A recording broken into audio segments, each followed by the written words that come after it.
Hello and welcome. This is View from the Top. I am Modeli Sharafa Yusuf. The Punch newspaper started as a Sunday publication on 17th March 1973. Its founders were Chief Wale Aboderin and Mr. Sam Amuka Pemu. The Sunday Punch experiment worked, and within 2 years its popularity soared. And as a result of the Sunday Punch success, the daily edition began on 1st of November 1976. About 40 years ago. Even though Chief Aboderin parted ways with his partner, Sam Amuka Pemu, who went on to start the equally successful Vanguard newspapers in 1981, the Punch newspapers have continued to thrive. And in 2006, a BBC survey selected Punch as the most trusted in Nigeria. Today, Punch newspaper is also described as the most widely read Nigerian daily newspaper. Punch co-founder Chief Wale Aboderin died in 1984, and the company has been run by family members since then. Today, Punch publishes 3 print and 2 digital newspapers and runs 3 major print presses across Nigeria. Mr. Wale Aboderin, the founder's first son, is the current publisher of Punch newspapers, and he joins me on View from the Top today. Thank you very much, Mr. Aboderin, for joining us. It's nice to be here. Here is a quick biography before we begin our conversation. Wale Aboderin was born in London on April 17, 1958. He trained as a commercial pilot in Florida, United States. Shortly after his return to Nigeria, he joined the board of directors of Punch as a director. Mr. Aboderin was appointed chairman of the company's board of directors in 2011.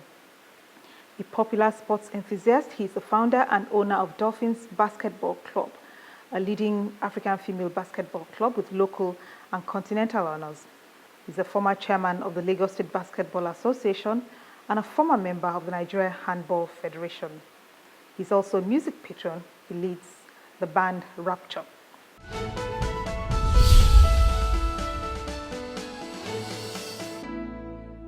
Let me start by asking you, Mr. Aboderin, what was the first thing you did when you took over as chairman of Punch after serving as vice chairman to your uncle for many years?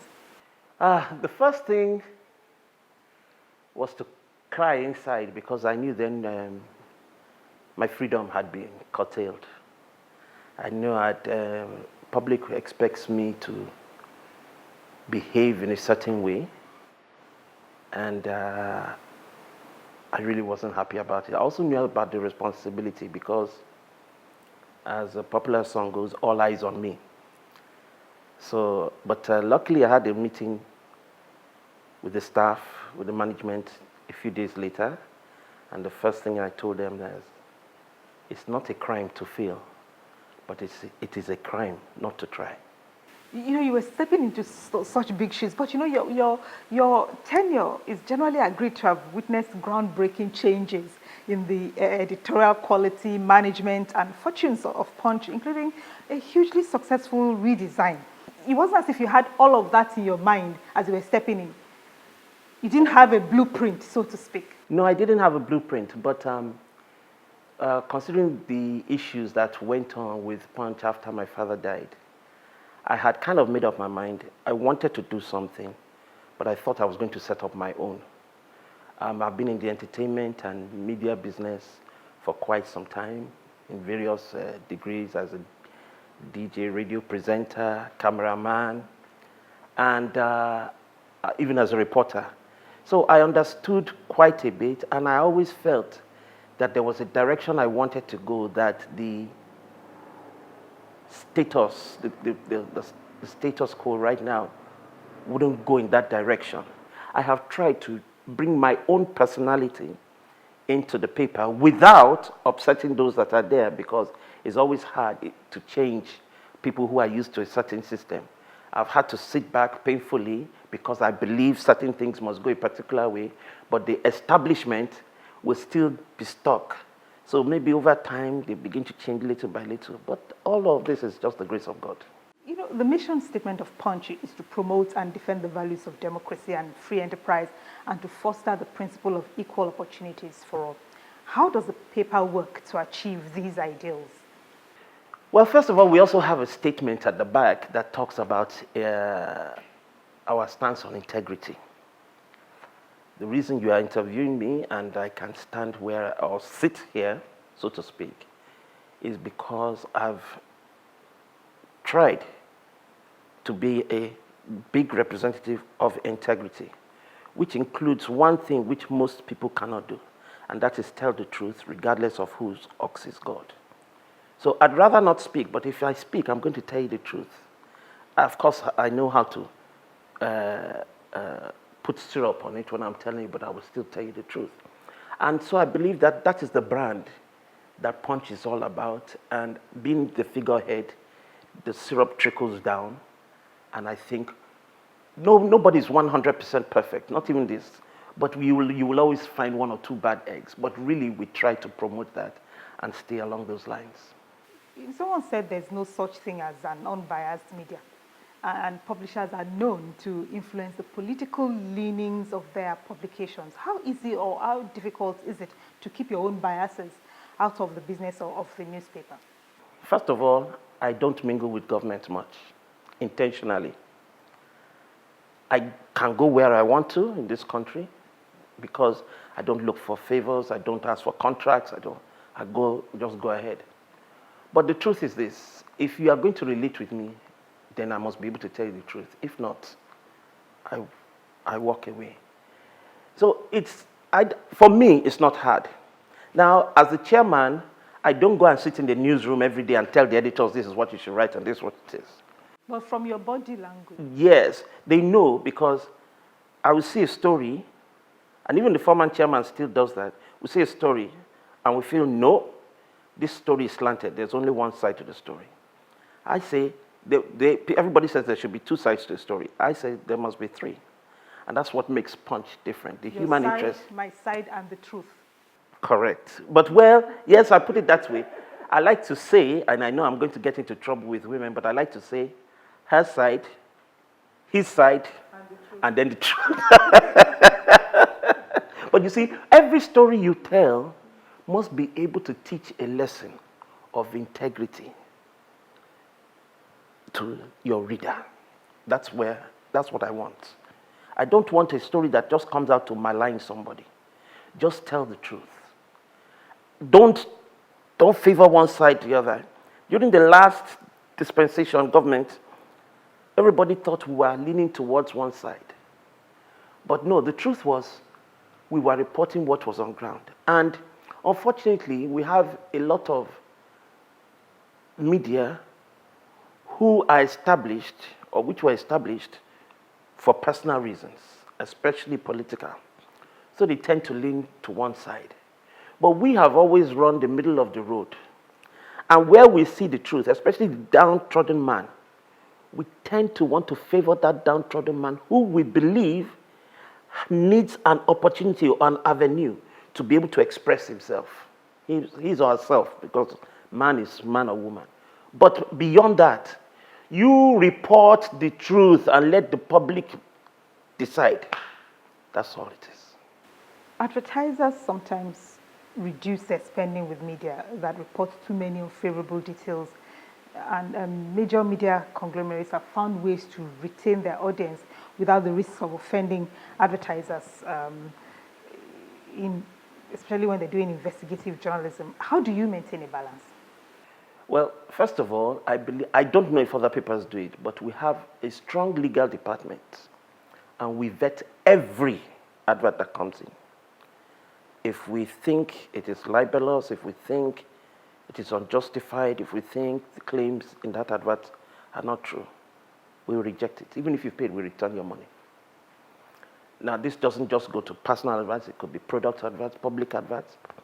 We believe we are an establishment that when you put your advert in the Punch, you know that that advert is true. Now, what has happened over the years, because of our seemingly anti-government stance, actually it's anti-corruption, but corruption and government tend to go in the same bracket. Government had specifically gone out of their way, especially Lagos and then federal, to make sure that Punch does not get adverts. So we have always relied on private adverts. So when this administration came in and cut down on costs and no more adverts, we didn't lose anything. We continued to go from strength to strength. Everybody else started owing. Because you weren't being patronized by government. Yes, and why? Because we have maintained that the only thing that stands us apart from everybody else is that word called integrity. Like I said, apart from Jesus Christ, nobody else is 100%, but we try. We keep striving to get to the top. Do give me an assessment of the Freedom of Information Act. Is it working as it should? You know, thank God for this expose of Supreme Court judges, and I believe it should go all the way down. It should. You see, they put so many obstacles in the path of justice and truth. And all these so-called honorables, where I call dishonorable, there are so many of them. So they put, if somebody goes there, if you want to exercise your right to that Freedom of Freedom of Information Act, there are so many things that will just come to want to discourage you. But we go the extra mile, spend the extra time when we want to find something. And it doesn't matter how long it takes. Once we've made up our mind, we'll keep going there, we'll keep knocking on doors. Yes, many times the obstacles are there because the truth, the lie doesn't want the truth to come out. So it is there. Some people have used it. Some media have used it. It is not just for media, it is for the general public. But those that you are going to go against are still in government. They continue to remain in power, and they will continue to make sure that the truth doesn't come out. You know, speaking about truth and falsehoods, there's a general feeling that the Nigerian media has become a thriving arena for all sorts of sponsored falsehoods. And, you know, this strikes, doesn't it, at the very core of democracy, where the electorate have to make sensible choices based on what they think is the fact, as reported by the media. How can we be seen to be the real fourth estate of the realm? Majority of those in media set up the media for personal reasons, either political ambitions, personal ambitions, or financial. But very few, very, very few have decided to be a brand. And when I talk about brand, I don't say just because you have a name, that's a brand. A reputable brand. How can you be set up for a particular reason and then go and praise the opponent, for example, if you're in politics? If the opponent does something good, you will never report it. So automatically, you are slanted. Why? Because everything must be done to favor your own personal ambition. We don't have a personal ambition. We have been closed down. How many times? We've been under attack by various governments. But we've always come out. Why? Because we try as much as possible to tell the truth. If you want the fourth realm, you can't take everybody just because they go and register a company and say, Agbero Times. Therefore, that person is a newspaper owner. You should be a member of the Newspaper Proprietors Association. Or that is now one of the media when you call a gathering and you give them the same respect. There is no way everybody can get the same accord. We know in society those that are at the top. But government will never patronize you, because if you start to tell the truth, if you get all the truth, they will be the first ones out. That's the major reason.